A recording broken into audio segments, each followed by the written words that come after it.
Saudara, setelah kasus keracunan di sejumlah daerah usai menyantap makan bergizi gratis, muncul desakan memperbaiki tata kelola program MBG. Lalu apa yang harus dilakukan? Kita akan bahas bersama Wakil Kepala Badan Gizi Nasional, Sony Sanjaya, yang bergabung melalui sambungan virtual. Ada juga pakar gizi dari Institut Pertanian Bogor, Ali Komsan, dan juga anggota Komisi 9 DPR RI dari fraksi Partai Kebangkitan Bangsa, Zainul Munasihin, yang telah hadir di studio. Selamat malam, Pak Zainul. Selamat malam. Saya juga akan sapa Pak Sony dan juga Pak Ali. Selamat malam. Selamat malam.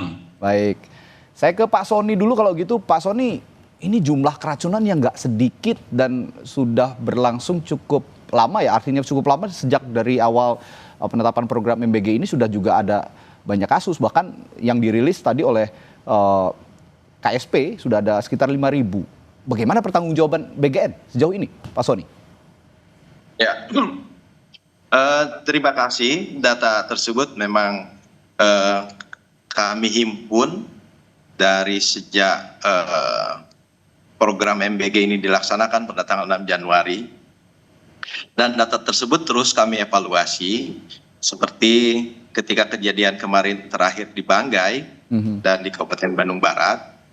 Yang kami lakukan adalah kami melakukan evaluasi dengan mengumpulkan para kepala regional, kepala koordinator wilayah, kemudian para kepala SPPG, bahkan dengan mitranya langsung Zoom meeting. Oke. Kami eksplor permasalahannya ada di mana, dan sengaja kami buka itu kepada seluruh KSPPG untuk menjadikan pembelajaran. Oke.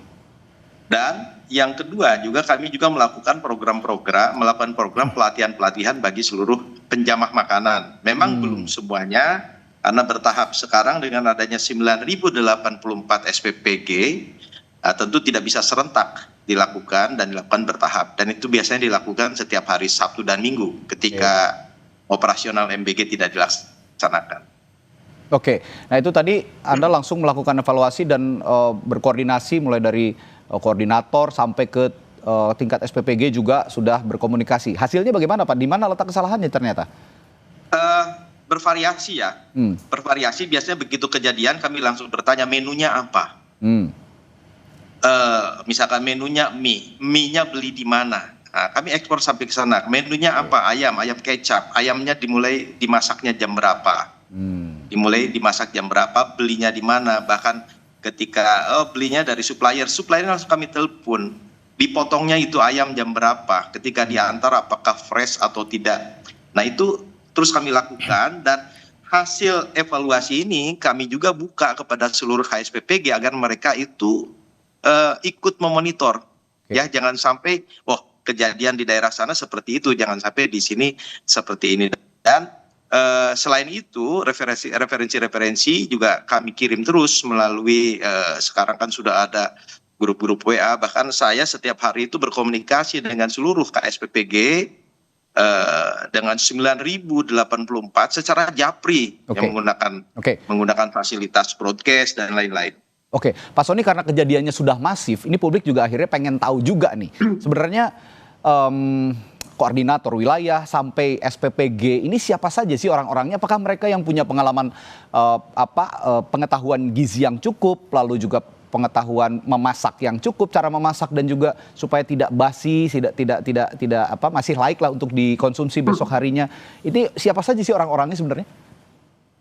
Yang pertama adalah kepala SPPG. Kepala SPPG itu adalah seluruh lulusan program Sarjana Penggerak Pembangunan Indonesia.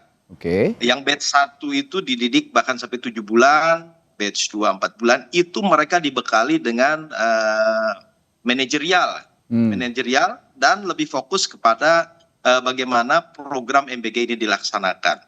Itu diajari mereka ya, mengenali, bahkan pada saat pelatihan yang kedua yaitu program pelatihan penjamah makanan, mereka diajari bagaimana cara menangani apabila menunya itu ikan itu cara penanganannya seperti apa, daging ayam itu tidak boleh berada pada suhu yang terbuka atau suhu ruangan itu tidak boleh berapa lama, itu diberikan pelatihan. Ya, berarti ini bukan orang-orang yang asal memasak begitu ya, bukan orang-orang yang juga asal mengolah makanan. Berarti mereka yang sudah mengerti cara mengolah makanan, lalu mengukur gizinya juga untuk para anak ini. Saya ke Pak Zainul dulu kalau begitu.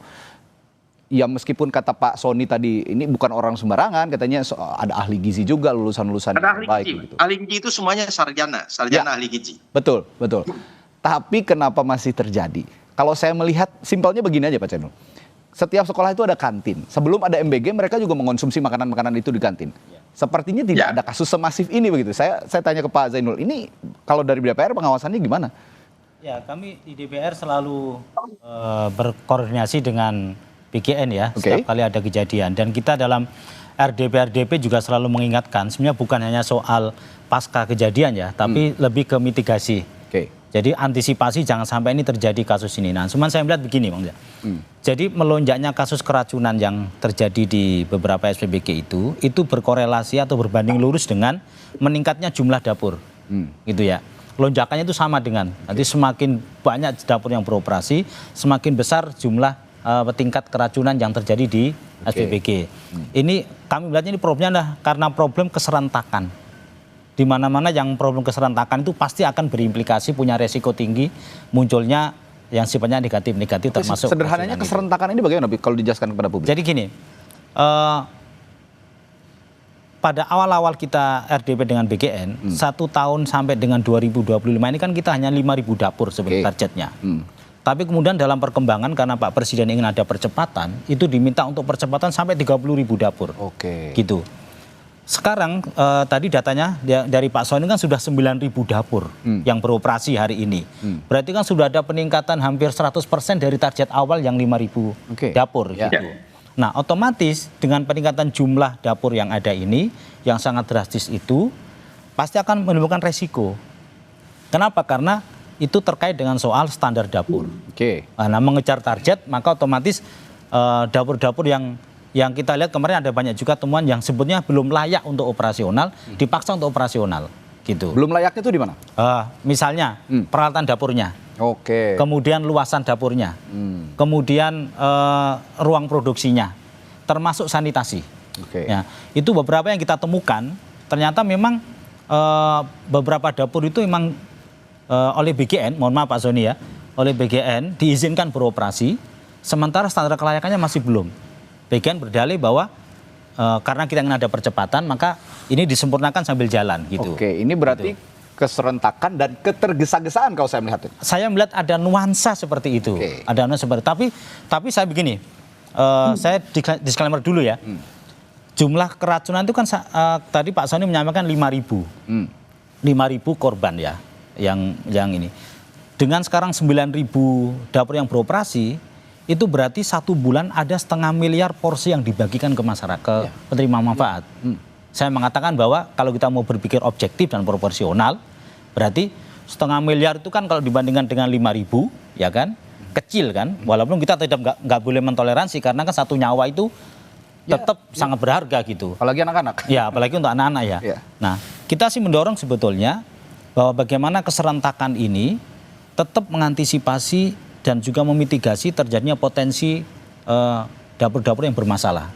Dengan cara apa? Ya, kualitas dapurnya diperbaiki, ya kan. Kemudian quality kontrolnya harus diperbaiki, gitu. Nah, selama ini saya melihat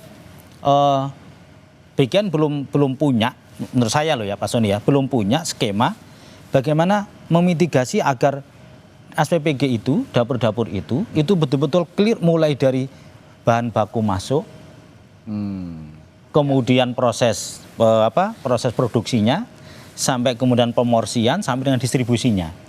Nah, alur ini yang menurut kami protap di masing-masing dapur ini itu yang di beberapa dapur perlu dijaga konsistensi dan juga kualitasnya. Gitu. Ini saya bukannya mendukung bahwa program MBG ini ditiadakan, tidak sama sekali, karena saya dukung sepenuhnya program ini sangat positif Pak. Karena di tempat-tempat lain SPPG lain juga terbukti ada juga yang sukses lah melaksanakan program ini. Mulai dari yang Anda singgung tadi, dapur yang bersih, higienis, sampai penyampaian pengonsumsi makanannya yang juga layak makan gitu. Nah, ini juga perlu disoroti. Saya apresiasi juga untuk SPPG yang bisa menerapkan standar mutu untuk MBG ini. Tapi saya akan ke Pak Ali dulu. Pak Ali, tadi saya menyinggung soal siapa saja orang-orang yang berada di balik MBG ini, terutama yang mengelola mengolah makanan segala macam. Ternyata kalau kata Pak Sony tadi kan semuanya ini orang-orang yang mengerti begitu untuk mengolah makanan dan mengukur standar gizinya. Tapi mengapa masih terjadi begini kalau kata Pak Sony? Kalau saya satirnya sih kok kalah sama pengelola kantin gitu loh, yang sehari-hari juga memasak tapi tidak ada tuh yang keracunan. Gimana nih Pak Ali? Ya, kita melihat selain ribuan SPPG yang sekarang berfungsi, seperti disampaikan Pak Zainul tadi, tetapi jangan lupa bahwa SPPG itu juga mendapat tugas untuk menyediakan 3.000 porsi setiap hari. Itu jumlah yang sangat luar biasa. Ketika beberapa SPPG mungkin belum pernah mempunyai pengalaman menghasilkan jumlah 3.000 porsi, tiba-tiba harus mendapat tugas 3.000 porsi. Saya kira Kepala BGN sendiri pernah mengatakan bahwa SPPG itu masaknya harus bertahap. Dikasih dulu 150 porsi, 500 porsi. Kalau sudah established, sudah mapan, dan tidak ada gangguan keamanan pangan, maka ditingkatkan terus, ya, sehingga mereka itu berlatih dulu lah. Kalau tadi sudah dikatakan ada pelatihan KSPPG kalau dilatih aspek keamanan pangan, maka apakah dia mempunyai kemampuan untuk mendeliver aspek keamanan pangan itu pada sekian puluh pemasak yang ada di tiap SPPG. Di tiap SPPG itu ada lebih kurang 40 orang yang bertugas, termasuk pemasak, pemorsian, ya, yang jumlahnya puluhan. Dan itu mereka itu sebenarnya perlu untuk mendapatkan pelatihan sebagai penjamah makan, bukan hanya kepala SPPG-nya. Meskipun tadi sudah disampaikan oleh Pak Sony, ini dilakukan secara bertahap. Tetapi penjamah itu adalah orang yang paling dekat dengan makanan. Dan itu sebenarnya perlu dilatih dulu. Kalau kita melihat catering, kalau mereka mau mendapatkan kontrak, itu harus ada sertifikat bahwa dia memang layak sebagai catering yang baik. Kalau dia tidak mendapatkan sertifikat, dia nggak akan dapat kontrak dari manapun untuk mendapatkan pesanan makanan. Nah, oleh karena itu sangat penting di sini selain aspek-aspek teknis. Misalnya aspek teknis itu apa? Kalau ada fasilitas cold storage, hot storage, itu juga harus diperhatikan di SPPG. Ya, sepakat. Karena masak itu kan dari pagi dini hari loh. Dimulai jam 3 subuh atau jam 2 subuh, kemudian baru distribusikan sekitar jam 10 pagi. Itu masa tunggunya relatif lama.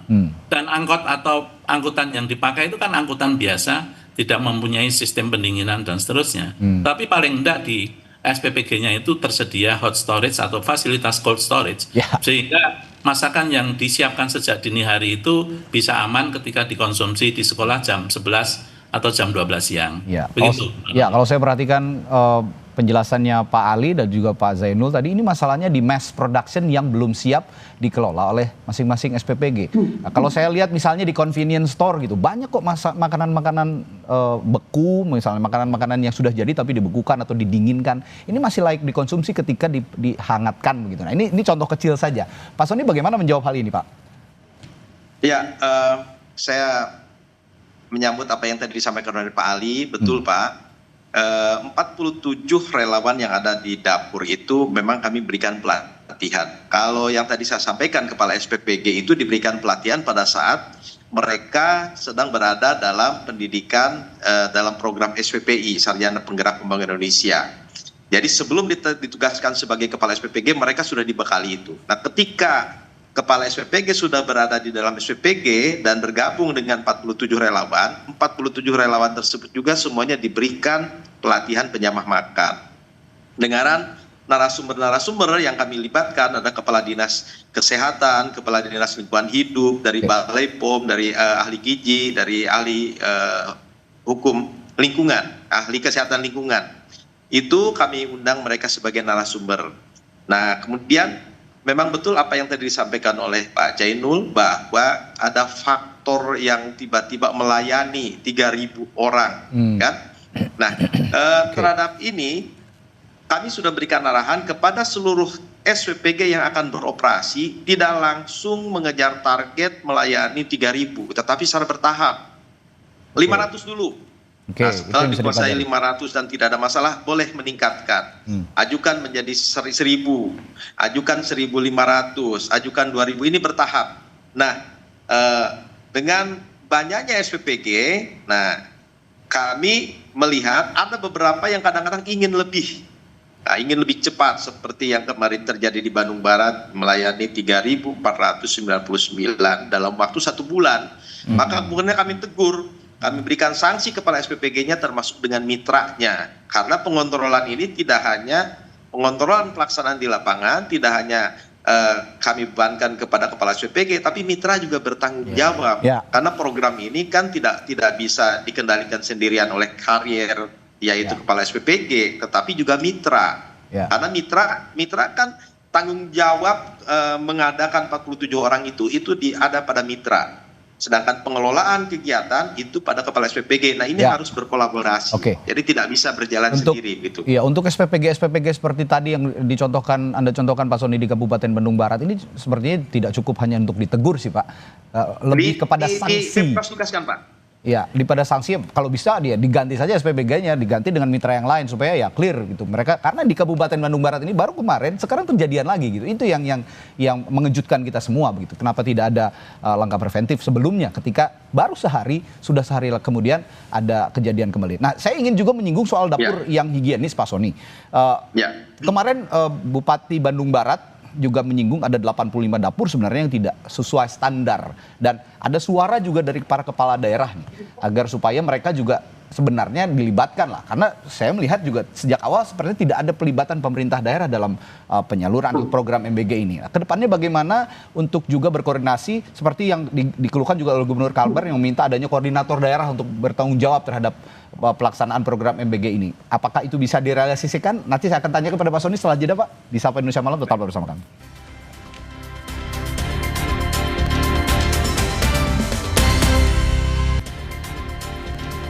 Kami lanjutkan kembali perbincangan di Sapa Indonesia Malam. Tadi saya bertanya ke Wakil Kepala BGN Pak Sony Sanjaya soal bagaimana standar baku mutu dari dapur-dapur yang disediakan di masing-masing wilayah, termasuk di masing-masing SPPG begitu.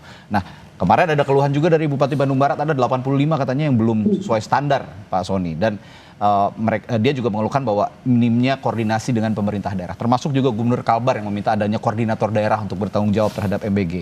Sebenarnya ini bisa direalisasikan nggak sih Pak Sony untuk berkoordinasi atau ada koordinator satu orang misalnya yang mengordinir wilayah tertentu dalam penyaluran MBG di daerah ini? Ya, baik. Terima kasih. Untuk koordinasi dengan kepala daerah sudah dilakukan, beberapa kali melakukan rapat koordinasi dengan kepala daerah melalui secara daring maupun luring. Bahkan kepala BGN juga sudah seringkali bertemu dengan Bapak Mendagri dan lain. Yang terakhir adalah kami dalam waktu dekat ini akan berkomunikasi juga dengan jajaran pemerintah daerah, khususnya nanti bagaimana pemerintah daerah melibatkan dinas-dinas kesehatan, karena seluruh SPPG itu nanti akan harus dilengkapi dengan SLHS, Sertifikat Layak Hygiene Sanitasi. Dan ini tentu saja menguntungkan bagi program ini, di mana ketika BGN tentu saja tidak bisa melaksanakan full monitoring setiap saat, maka para dinas-dinas kesehatan yang melakukan pemeriksaan persyaratan SLHS SPPG itu merupakan satu bantuan kontrol di lapangan. Contoh misalkan apa sih syarat-syarat terbitnya SLHS atau Sertifikat Layak Hygiene Sanitasi, harus ada IPAL, kemudian hygiene-nya seperti apa. Karena itu dipenuhi dan itu dilakukan oleh seluruh dinas kesehatan. Nah, inilah yang akan kami dorong. Beberapa daerah sudah melakukan. Saya monitor ada di Garut, kalau tidak salah ya itu sudah lakukan. Awal juga kami sudah mendorong silahkan mitra ini wajib memiliki SLHS. Kenapa mitra yang didorong? Karena yang memiliki fasilitas adalah mitra. Mitra lah memiliki gedung, mitra lah. Nah, kemudian di dalam tahapan verifikasi itu ada beberapa variabel yang harus dipenuhi. Dari mulai misalkan tanah ini apakah sewa atau milik pribadi, apabila sewa bukti kontraknya mana, apabila milik pribadi SHM-nya yang mana. Terus seperti itu, layout-nya seperti apa, IPAL-nya sudah ada atau belum, dan ini di lapangan terus dikontrol oleh SPPI yang kami sebar sekarang ini ada 30.000 SPPI, mereka tinggal di daerah masing-masing. Pada tingkat kecamatan mereka bertugas untuk melakukan kontrol lapangan. Nah, kontrol lapangan ini berdasarkan kontrol lapangan yang mereka lakukan, dengan variabel-variabel yang kita tentukan, mereka kemudian melaporkan. Nah, ketika mereka menyatakan, ya Pak, sudah terpenuhi semua syarat-syaratnya, baru kemudian kami keluarkan berita acara hasil verifikasi. Oke. Nah, kemudian selanjutnya, ya ini pada saat pelaksanaannya, maka kami minta nanti Kepala Dinas Kesehatan, karena SLAS itu dikeluarkan oleh Dinas Kesehatan setempat. Nah, kami juga mewajibkan agar SPPG ini nanti dilengkapi oleh SLHS. Bagi yang tidak belum memenuhi persyaratan SLHS, ya nanti kami akan melakukan review apakah diberhentikan dulu sementara sampai terpenuhi persyaratan tersebut atau sambil berjalan. Ini barangkali Pak. Kalau gitu Pak, kalau untuk memenuhi mass production tadi, saya bertanya ke Bapak nih, soal pemenuhan gizi, higienisme segala macam. Ini kan tadi Bapak bilang karena memang kaget gitu ya, untuk ketergasan ini sehingga unsur-unsur tadi sulit untuk terpenuhi. Tapi ini sesuai dengan judul kita hari ini, mendesak. Keterdesakan itu harus dilakukan seperti apa jadinya? Iya, kalau saya gini, apa yang tadi disampaikan oleh Pak Sony itu sudah betul ya. Rencana untuk menerapkan SLHS untuk seluruh SPPG itu menurut saya itu mendesak dan nggak boleh ditunda. Menurut saya disegerakan dengan berkoordinasi dengan pemerintah kabupaten kota melalui dinas kesehatan. Saya kira udah betul ini langkah yang akan diambil oleh Pak Sony dan teman-teman di BKN. Tinggal sekarang kita support untuk percepatan sertifikasi untuk seluruh SPPG kita dengan menerbitkan SLHS gitu. Bagi yang belum memenuhi syarat, ya kami menyarankan untuk bisa dipending dulu, dipending dulu sampai ada persyaratan itu terpenuhi oleh SPPG. Kalau saya sih begitu. Nah, cuman problemnya adalah hari ini anggaran di BKN masih sangat besar yang belum terserap gitu. Kalau kemudian penerapan sertifikasi ini kemudian diterapkan, kemudian ditunda, kalau ada ribuan SPPG yang kemudian berhenti beroperasi, saya khawatir nanti serapan anggarannya bisa berpengaruh gitu di BKN-nya. Dan saya kira Pak Presiden juga akan kecewa kalau sampai program MBG gimana jalan ini. Tengahnya? Kalau menurut saya sih jalan tengahnya adalah sertifikasi tetap digenjot, khususnya untuk wilayah-wilayah Pak Sony ya, yang sudah teridentifikasi rentan terjadinya keracunan. Kan udah ada petanya nih, provinsi-provinsi, kabupaten-kabupaten kota, kan sudah ada trennya ini, gitu. Menurut saya yang di daerah-daerah itu yang mungkin prioritas ini, prioritas untuk bisa di ini. Tapi menurut saya cepat kok, menurut saya. Bisa paralel ya? Iya, bisa berjalan paralel menurut saya. Oke, Pak Ali, kalau gitu untuk sertifikasi ini, bagaimana langkah baiknya kalau menurut perspektif ahli gizi? Ya, jadi pada intinya sertifikasi itu kalau itu sebenarnya menjadi prasyarat yang penting, harusnya itu memang harus diawali ketika SPPG itu belum dibuka. Tapi sekarang sudah terlanjur dibuka 9.000, maka tentu saja seperti disarankan tadi dilakukan proses percepatan sertifikasi. Dan untuk yang baru itu tidak usah dianjurkan untuk dibikin kalau tidak muncul sertifikasi. Jadi sangat penting di sini bahwa tadi yang disampaikan Pak Sony tentang IPAL, sekarang kualitas air itu bisa menjadi sumber keracunan ketika ternyata SPPG mengandalkan sumber air sumur yang terkena resapan limbah. Itu sangat berbahaya. Dan selama ini kita juga belum tahu limbah-limbah dari food waste, dari makan bergizi gratis itu apakah kembali kepada SPPG atau berada di sekolah atau sebagian berada di rumah. Itu juga kalau kembali ke SPPG limbahnya sangat luar biasa dan itu harus dibereskan dengan baik. Jangan sampai urusan limbah itu menjadi pencetus keracunan yang lain.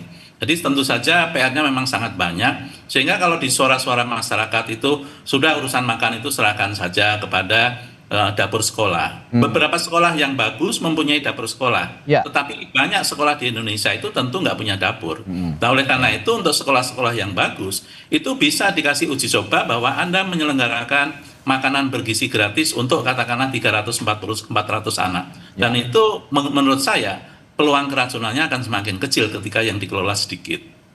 Ya ini yang harus didorong juga. Nah kalau gitu saya terakhir ke Pak Sony kalau gitu. Ini Pak Sony sekarang banyak ya ibu-ibu, emak-emak gitu. Tadi saya lihat di berita pengantar seperti sudah sedikit apatis terhadap program ini. Bagaimana Anda juga menenangkan publik supaya sebenarnya saya juga apresiasi program ini positif. Nah makanya bagaimana MBG ini dijelaskan pada publik oleh BGN masih menjadi program unggulan yang bisa dipercaya oleh publik untuk memberikan makanan bergizi kepada anak-anak. Ya, terima kasih. Jadi kepala SPPG itu bukan hanya dia memimpin pelaksanaan memasak, tetapi di sana juga melaksanakan program edukasi. Oke. Nah, pada saat kepala SPPG melaksanakan program edukasi, pada saat hari Sabtu misalkan tidak ada, contoh yang sudah dilaksanakan di Warung Kiara itu pilot project. Itu KSPPG dengan awaknya itu aktif melakukan pertemuan dengan orang tua siswa di sekolah tertentu, misalkan dikumpulkan hari apa. Nah, disitulah ada komunikasi. Jadi memang kami tekankan kepada KSPPG itu, kalian bukan hanya sebagai kepala dapur yang memimpin produksi MBG, tetapi kalian juga memiliki misi untuk melakukan program edukasi. Oke. Karena MBG bukan hanya sekedar makan, tetapi bagaimana menanamkan mindset kepada anak-anak kita bahwa badan sehat bergizi itu bukan hanya sekedar makan, tetapi bagaimana memahami makan dengan gizi yang seimbang. Nah, seperti itu, Pak. Nah, inilah mudah-mudahan ketika para KSPPG ini kemudian aktif berkomunikasi dengan orang tua siswa, gitu, disinilah ada terbangun mudah-mudahan dampak kejadian yang kemarin bisa terreduksi, gitu, Pak. Oke, artinya kalau memang ada masalah-masalah seperti yang terjadi di KBB atau juga di daerah-daerah lain, mungkin ada dispute masalah komunikasi juga antara SPPG dan orang-orang tua murid begitu. Sehingga juga banyak yang merasa program MBG ini malah mencelakakan anak-anak mereka. Tapi sekali lagi kita harus apresiasi program ini harus terus berjalan dengan tentunya pengawasan-pengawasan ketat yang harus dilakukan supaya jangan lagi lah ada anak-anak yang keracunan. Kasihan mereka juga kan butuh belajar, butuh konsentrasi, yang terpenting butuh asupan gizi yang kuat, yang bagus supaya masa depan anak-anak kita juga bisa terjamin. Terima kasih sudah berbincang Wakil Kepala BGN Sony Sonjaya dan juga Pak Zainul Munasihin dari Komisi 9 DPR RI dan juga Pak Ali dari Institut Pertanian Bogor, Pak Ali Homsan sudah berbagi perspektifnya malam hari ini di Sapa Indonesia Malam. Terima kasih, sampai jumpa lagi Bapak-Bapak.